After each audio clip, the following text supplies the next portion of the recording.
On the 10th of June 2026, we got a gameplay demo for the new Fable game lasting a whole 30 minutes. And if you've been following my channel for the last few months, then you'll know I love a good deep dive video.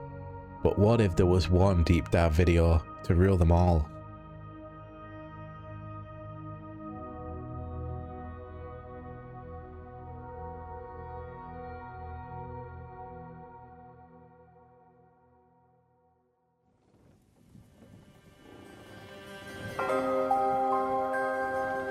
Fable is a beautiful open-world action RPG, packed with drama, jeopardy, and high-stakes choices that change the world. But at the heart of Fable is a game within a game. An endless, interconnected life sim where you'll be remembered for changing people's lives, building property empires, manipulating the economic fate of entire settlements, and more. And as you do all this, you'll build different identities and experience a complex, nuanced morality that is so much more than good versus evil. It's what you'll do in Fable when you aren't saving the world, and we call it building an extraordinary life. Let's dive in. Here I am in the middle of Oakshire, one of the 6 regions in our visually diverse open world. It's characterised by beautiful rolling hills and lush, colourful foliage, inspired by the British countryside. There are settlements of different sizes throughout the world, each with their own population, traits and landmarks. Albion is full of variety. We can see one of those settlements up ahead. Silverbrook, a peaceful farming town and the largest settlement in Oakshire.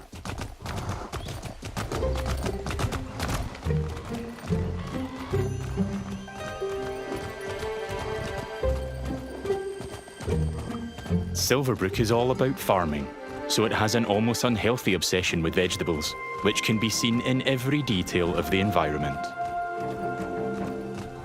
It's in how the villagers have decorated their houses, their shops, and their streets.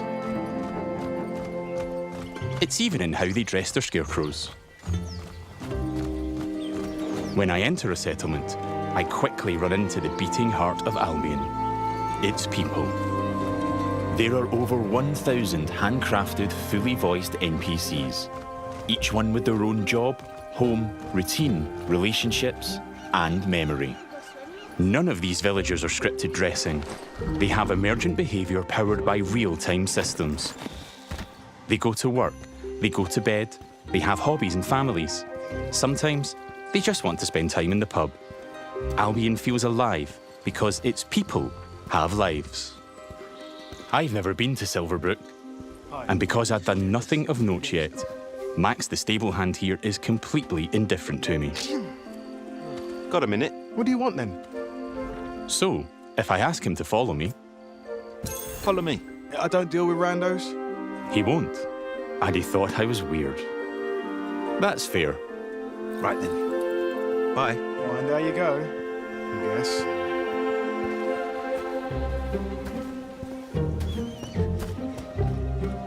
In the story, I'm here investigating if there's a connection between Isabel, the powerful red-cloaked hero I'm pursuing, and the strange magical incidents being reported in Silverbrook. Is that a hero? Wait. I've heard something about giant vegetables and a hero called Arden, who lives nearby. Maybe they could help me find Isabel. And it seems there's a bit of a commotion in the town square.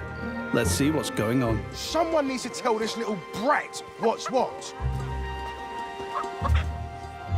Oh, hero, can you do me a favour and get this bloody kid away from me? No! I won't let you kill Colin! Hero! You have to stop him. Look, kid, I'm a butcher, and Colin's just a pig. Do I need to spell it out? But I'm not like all the other pigs, am I, John?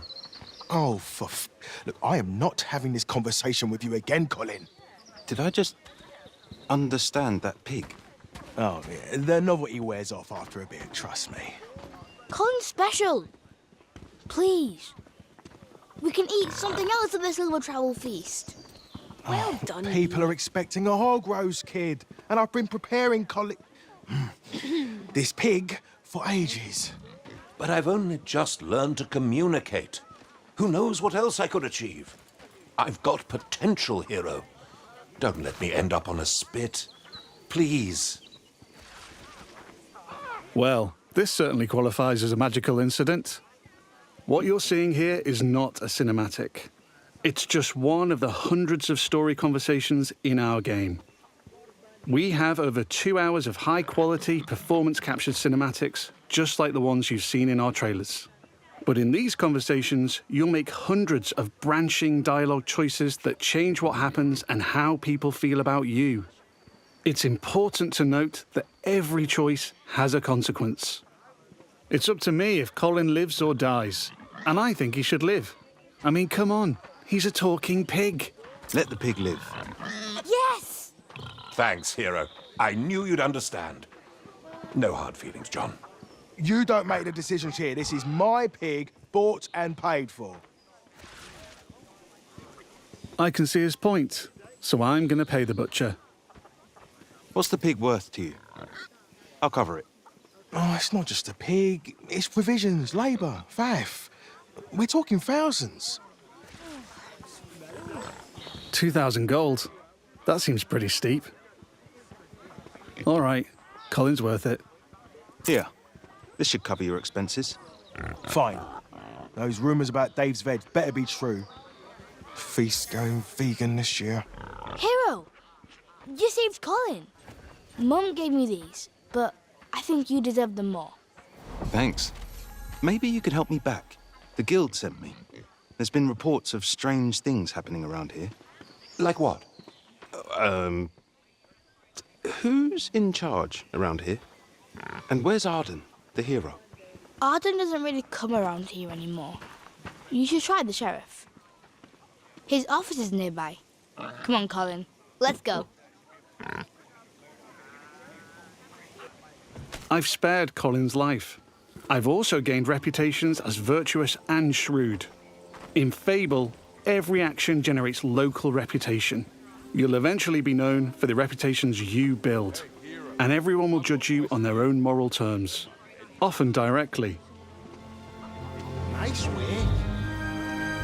And this is at the center of our complex, nuanced take on morality, evolving beyond just right and wrong.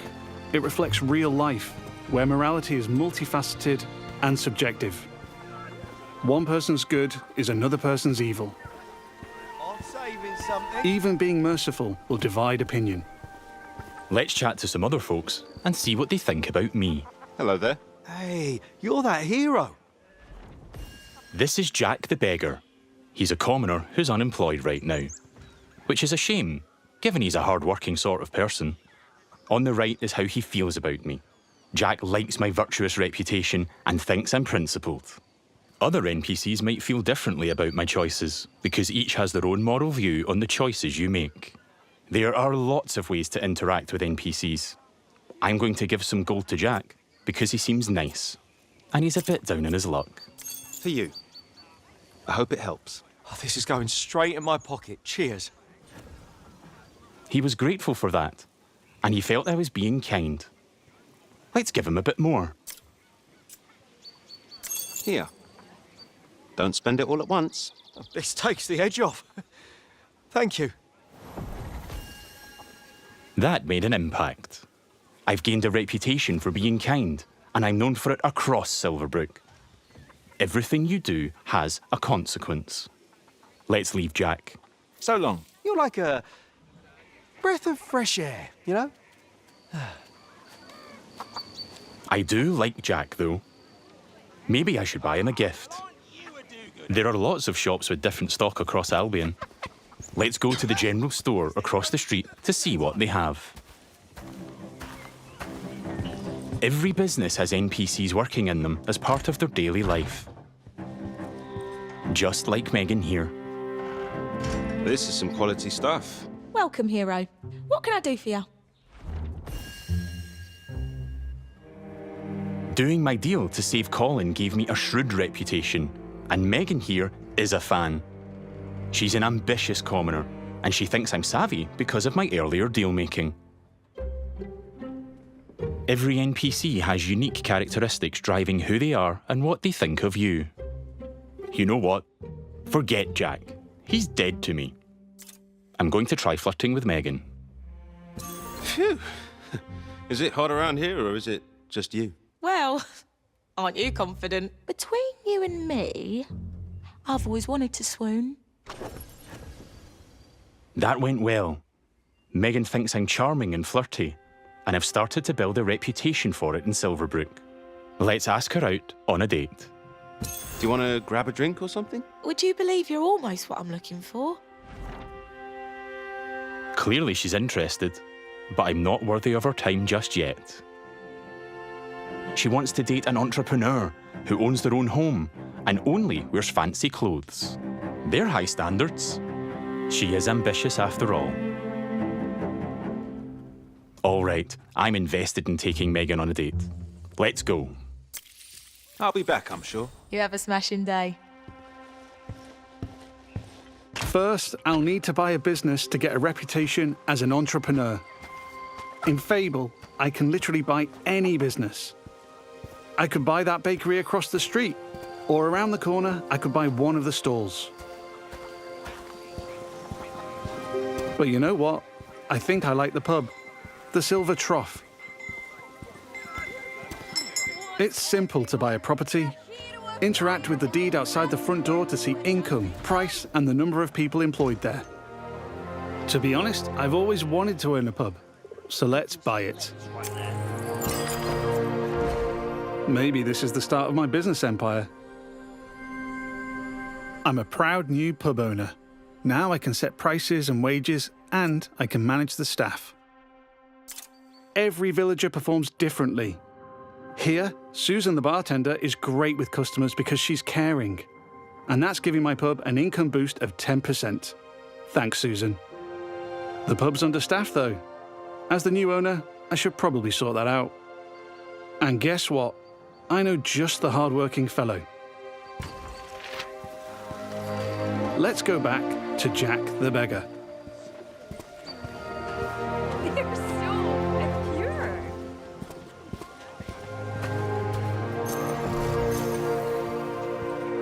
I've also gained reputations as an entrepreneur and as rich, because I bought the pub and it cost me a ton of gold.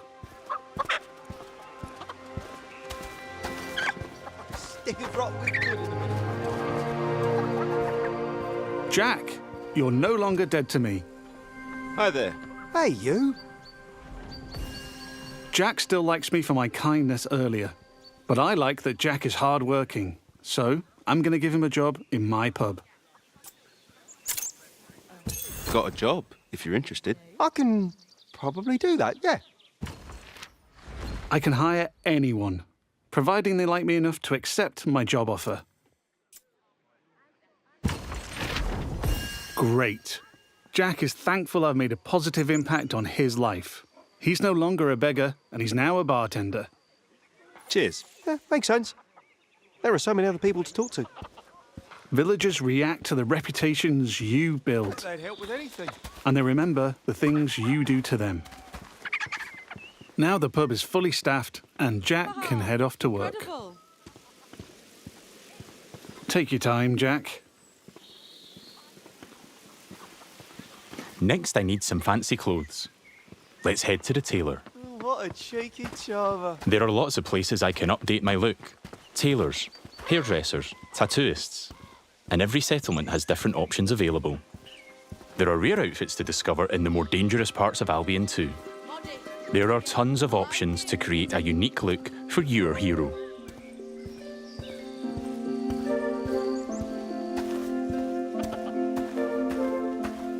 This place looks fancy. Let's head inside.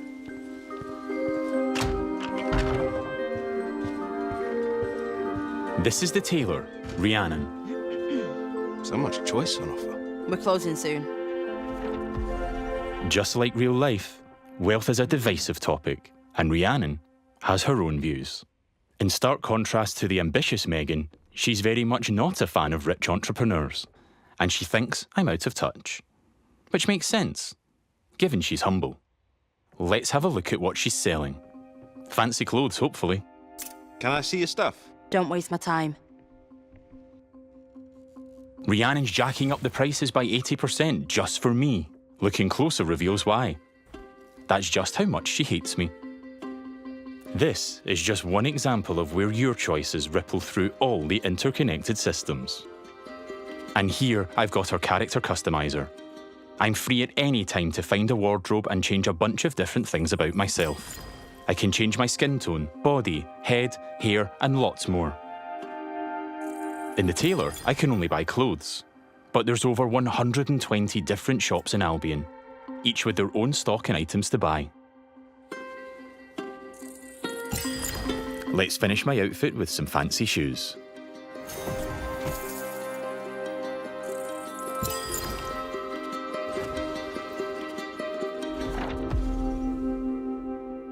See you, Rhiannon. Take care. Yeah, all right. We don't get on, but it's been a pleasure. Now I'm really looking the part. Let's check on my relationship with Megan. There are a few noticeable areas of interest on this map. If you look over to the right, it looks like we have a graveyard, so who knows what we'll find if we go grave robbing. Perhaps we'll get a shovel and be able to dig.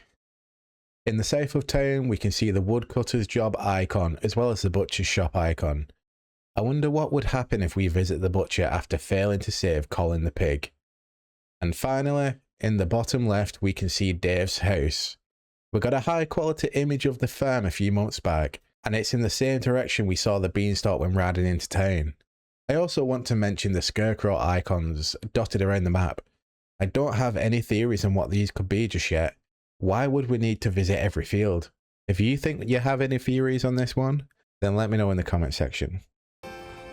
At any time, I can dip into property and people screens to track my loved ones, of which there could be many, because I can have relationships with everyone in Albion if I like.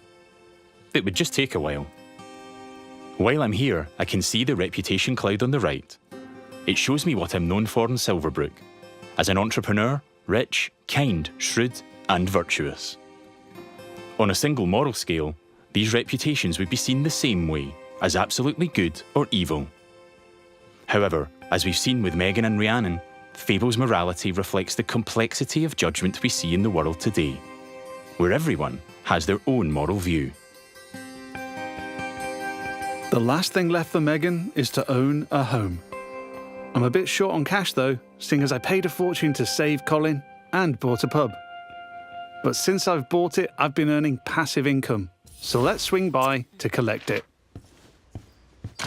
The people of Silverbrook all have their own nuanced, subjective view of who I am and what they think of me. But if I don't like my reputations in Silverbrook, I can pay the town crier to change them. I give them gold, a lot of gold, and they spread a new reputation for me. If you're rich enough, you can change what people think of you. Here I am at the Silver Trough, now under new management. Let's head inside and check in on our employees. Wow. There's Susan, my star bartender from earlier. Well, aren't you a do-gooder? Hey, you. Working hard? Just who I wanted to see. You. Oh, she fancies me because she thinks I'm compassionate. Sorry, Susan. I only have eyes for Megan. Keep at it. You and me, boss. You and me. Hey. And there's Jack. Let's say hi. How's it going? Just working. You know me. I knew you'd work out, Jack. He is a hard-working commoner after all. Keep up the good work. Farewell. See you, boss. Things seem to be ticking over in here, so I'll head downstairs to the income chest to collect my profits. Looking good.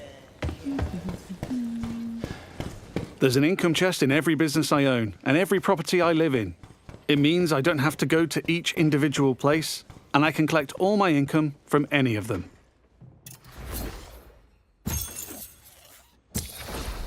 I've got a decent amount of gold now. Time to pick off the last thing on Megan's list. Owning my own property in Silverbrook. Let's go house hunting. I can buy literally any house in Albion. It would just take a while, and quite a bit of gold. But I like the look of this one.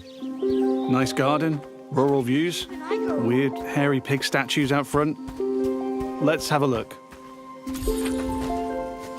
Looks like I don't quite have enough money. That's a shame, but one thing I can do is pick up a shift at a job. There's a blacksmith just down the road. Hopefully I can go earn enough gold there. Going on dates, buying properties and businesses, and doing jobs are all part of the interconnected Fable experience.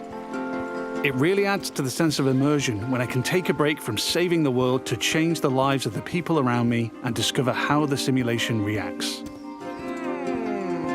I could play this part of the game forever, and I'd never run out of systemic toys to tinker with.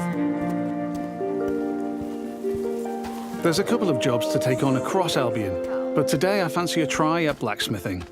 It's as simple as walking up to the anvil to start a shift. No prior experience required.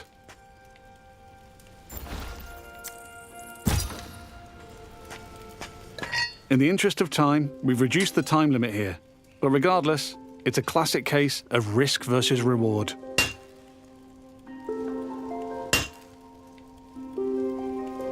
I'm constantly having to balance speed versus precision, while trying to earn as much as I can.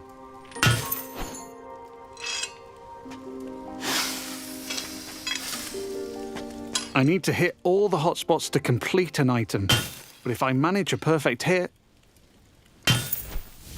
just like that, I earn a multiplier on my gold.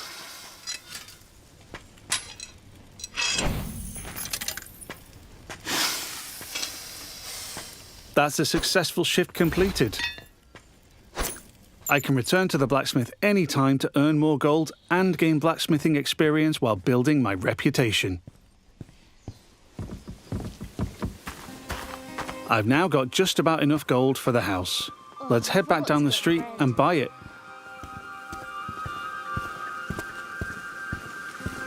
There are guards stationed in every settlement. They're always there to keep a watchful eye on the villagers, and probably 2 eyes on a hero. If I get caught committing crimes, I'll find myself in trouble with the law, and that will change what people think of me.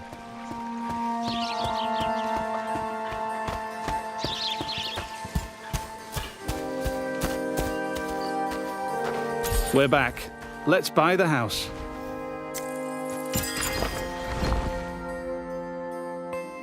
Now I'm the owner, I can hike up the rent or even make it free if I'm feeling charitable. I can manage my tenants too. I can let them stay and keep collecting the rental income, but I want to move in myself, which gives me the choice to just chuck them out on the street or be nice and give them a bit of gold to leave. And if I chuck them out, that would cause me to be known as heartless. And I'm trying to be nice right now in case I ruin things with Megan.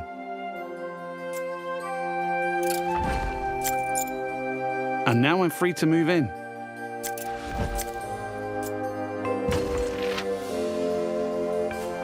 Let's look around. Home sweet home. I can buy any house in Albion. And while this one lacks some square footage, there are huge houses, even mansions I can buy throughout the game. Looks like the tenants left some stuff behind. Awful fans, apparently.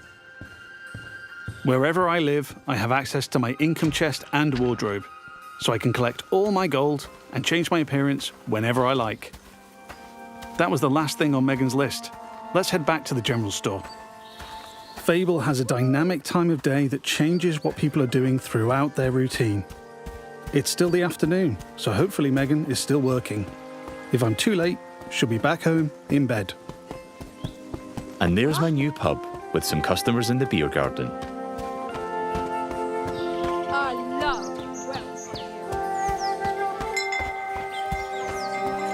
Now we're back at the general store. Let's find Megan.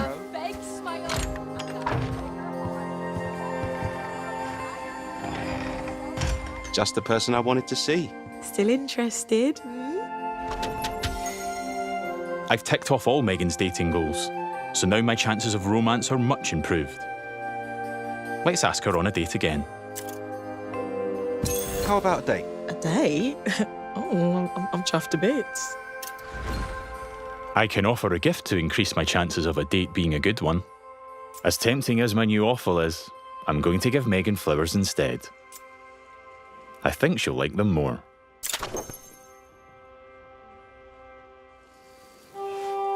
Here we are on a date at the Silver Trough. Hope I'm getting free drinks.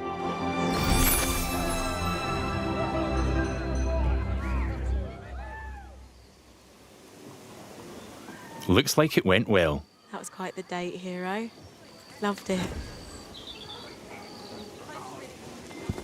Hey, you. Oh, hero. That date was just brill. Megan found me quite charming. I'd like to make things official, so I'll ask her to be in a relationship with me. So what do you say? Ready for something more? And what a lovely couple we'll make. Whatever comes next, I'm with you. It's official. That's not the end, though. I could build this relationship a lot more. We could get married, which comes with its own set of goals. We could move into my house and start a family. And I can even hire her for one of my businesses. Things could go the other way too. I could break up with Megan, or divorce her in future. Or I might make choices that make her divorce me. There's lots of ways I could change her life. And she'll remember. But we've seen enough romance for now. Bye, Megan. I have to go. But you're welcome to watch me leave. You have a lovely time, sweetheart. Before we go, I've only really demonstrated what it's like being an upstanding citizen in Silverbrook. Our game is one full of contrast, though. Modest. Yeah, I like it. Where I decide the kind of hero I want to be. So let's briefly explore what it's like if I'm not so nice. Hi, Susan. Nose to the grindstone. Love to see it. Lovely to see you, boss. Sorry, Susan. You're fired. Yeah. You're fired. Sorry. You're gonna regret that, swine.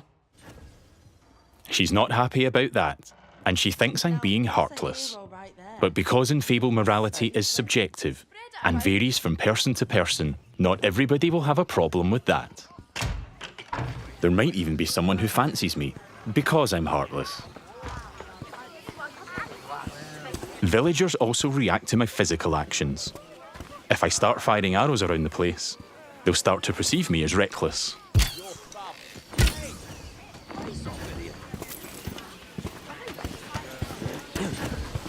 I can even take pot shots at the locals if I want.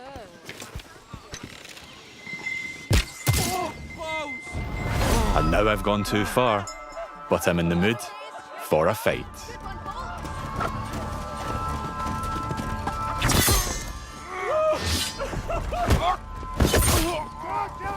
In Fable, you can express yourself with your own combat style, combining strength, skill, and will in style-weaving combat. You choose the weapons, skills, and abilities you want to use and blend them seamlessly together.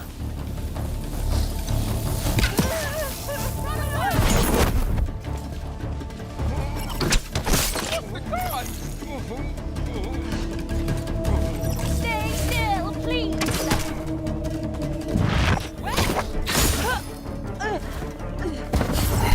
Do I kill the wife?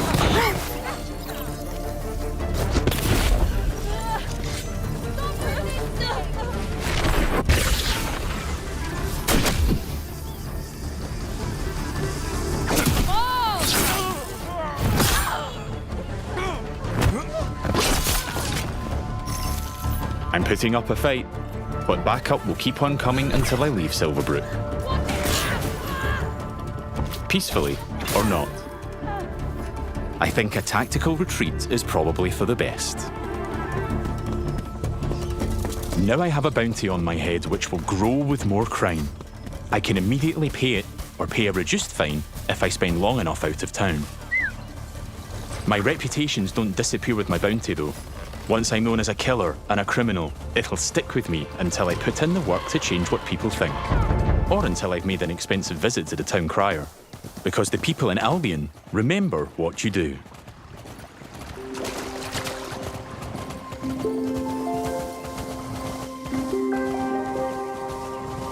Over the past 25 minutes or so, I've bought a pub and a house, been a landlord, and changed a beggar's life. I've customized my look, saved a magic talking pig, fought the law, and I've built a relationship with just one of Albion's 1,000 handcrafted, fully voiced NPCs. And here's the reputation cloud again. I'm rich and charming because of my spending habits and my relationships. I'm also a criminal and a killer due to my reckless behavior and fighting with the guards. Yet, I'm shrewd for saving Colin and an entrepreneur because I bought the Silver Trough. I've built a complex, rich identity in Silverbrook, which the people there will react to through their own moral view. I'm not simply good or evil. I'm so much more than that. There are many more settlements across Albion to explore. My identity is mine to create in each one, and everyone will have their own perspective on what I do as I build an extraordinary life. Thanks for watching, and stay tuned for more in-depth Fable information as we move closer to our launch.